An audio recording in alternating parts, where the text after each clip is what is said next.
Tak ahoj, vítajte na kanáli For Rogue and Fun a v dnešnom videu sa pozrieme na porovnávačku kompaktnej vrtačky so silou 60 Nm a razového úťahováku so silou 226 Nm.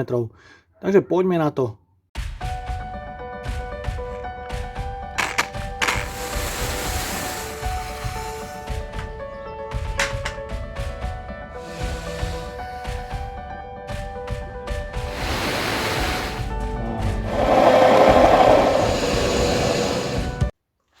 Recenzie na obidva produkty si môžete pozrieť hore v karte. V krátkosti, čo to o nich. Obidva používajú moderný brushless motor. Na obidva modely je záruka až 5 rokov.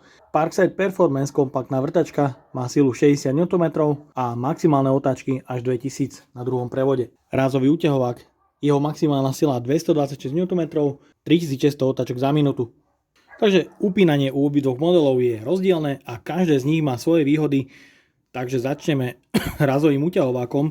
Je tu upínanie pre byty so 6-ranom, ktorý má rozmer 6,35 mm a môžete použiť akýkoľvek štandardný byt. Tu je široká paleta koncových nástrojov, ktoré sa dajú použiť. Sú tu vrtáky do železa, vrtáky do dreva a klasické štandardné byty. U kompaktnej vrtačky je klasické skľučovadlo, do ktorého môžete upnúť nástroj od 1,5 až do 13 mm. Klasické skľučovadlo má určite výhodu. Pozrieme sa na presnosť. 3600 otáčok za minútu. Môžete vidieť ten beat, tam má vôľu a tá presnosť nie je bohvie aká. Naopak pri klasickom skľučovadle je vynikajúca presnosť upínania. Porovnáme si aj hlučnosť motorov.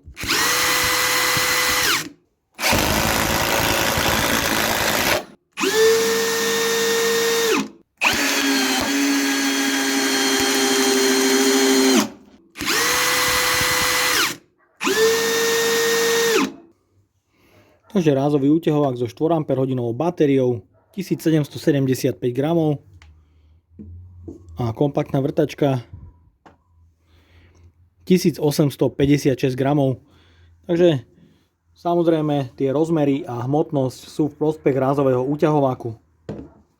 Takže mám tu pripravené malé skrutky a idem si vyskúšať citlivosť na skrutkovaní takto malých skrutiek do mäkkého smrekového dreva. Keďže kompaktná vrtačka má vynikajúcu spojku, porovnáme aj tento parameter, aby ste videli, či ten rázový úťahovák dokáže reagovať.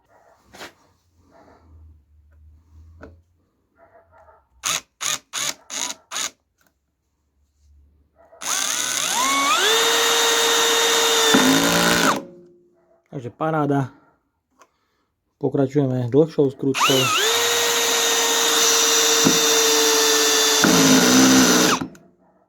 Tu už by to chcelo trošku zdvihnúť silu. Dáme zhruba 7 nastavenie.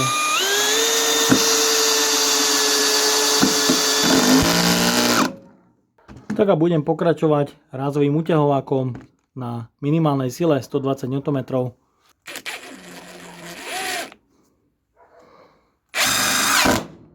Mohli ste vidieť, skrutka hneď vošla pod materiál.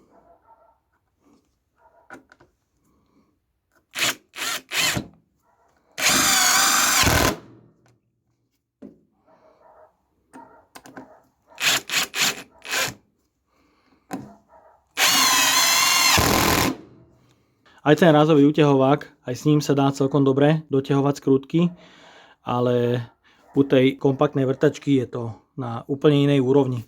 Takže u obidvoch modelov mám veľké 4 Ah batérie, plne dobité pre test. Začneme vrtaním priemeru 14, 18, 20 a 28 mm.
Druhý prevod 180 Nm.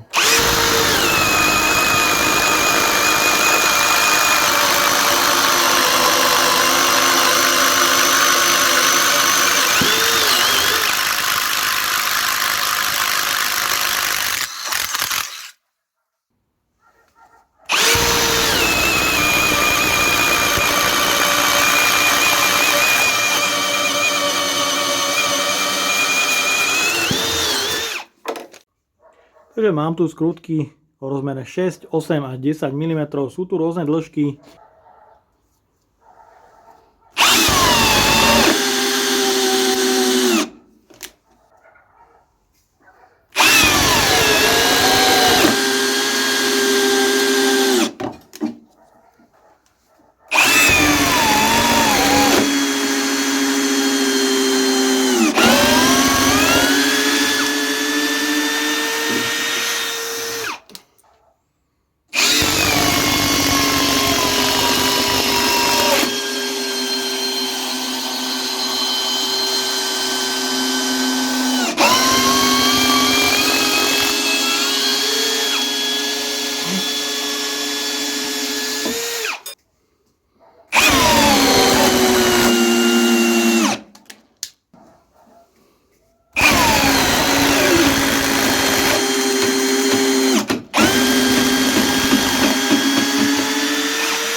Aktuálne Performance teda nezvládol skrutku 10x300 mm a je to spôsobené štruktúrou dreva, keďže smrekové drevo, ako aj každé iné, má stále rôznu štruktúru a môže mať aj inú vlhkosť a už to robí svoje. No ale tu ste mohli vidieť, je vidieť, že je to mnohokrát silnejšie a pri skrutkovaní určite rýchlejšie. Keďže v dnešnom videu sa porovnáva rázový úťahovák a kompaktná vrtačka, chcem vyskúšať doťahovanie metrických skrutiek kompaktnou vrtačkou. No a zobral som si 12 skrutku. Nastavím tu prvý prevod a vyskúšam dotiahnuť metrickú skrutku. A následne ju zmerám momentovým kľúčom. Vyskúšam nastaviť najnižšiu silu momentového kľúča, ktorá je 28 Nm.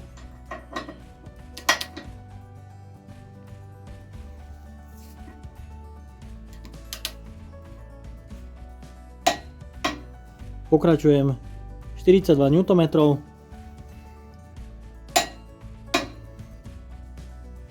Takže mohli ste vidieť, teraz sa jemne pretočilo. Moment doťahovania sa môže nachádzať na prvom prevode niekde okolo 28 až 40 Nm. No a presne to isté vyskúšam ešte na druhom prevode. No a ja nechám nastavených 42 Nm.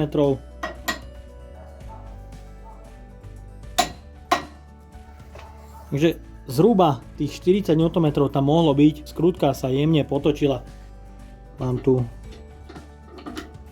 maticu so závitom M14. Vyskúšame zatiahnuť na 120 Nm po dobu 1-2 sekundy. Na momentovom kľúči 126 Nm.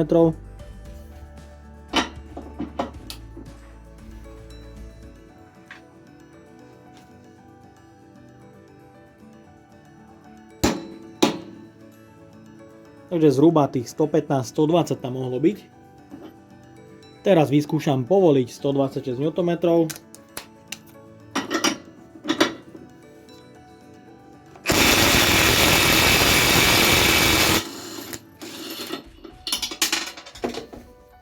Bez problémov za pár sekúnd povolilo.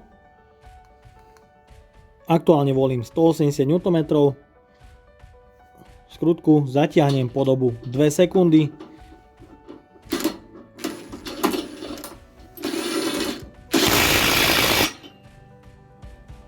Na momentovom kľúči nastavujem 196 Nm.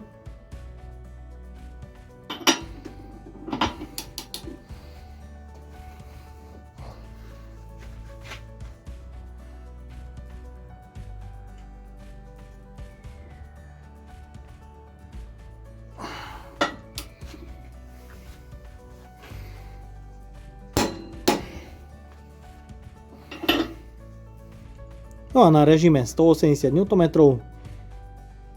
vyskúšam povoliť skrutku, ktorá je zatiahnutá na 196 Nm.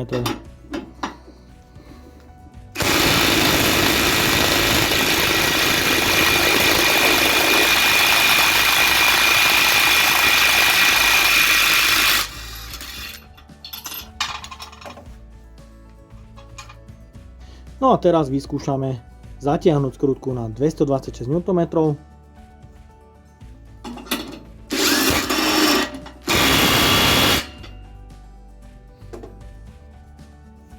No a na momentovom kľúči mám 210 Nm. Vyskúšame.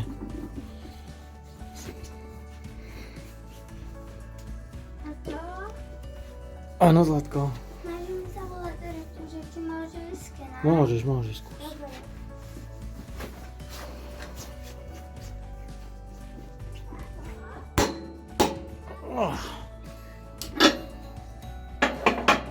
Takže aktuálne 210 Nm na skrutke.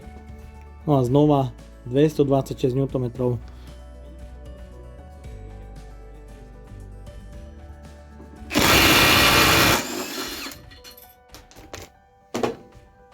Ten rázový úťahovák doťahuje až do síly 210 Nm absolútne bez problémov a taktiež povoluje skrutky do 210 Nm absolútne bez problémov.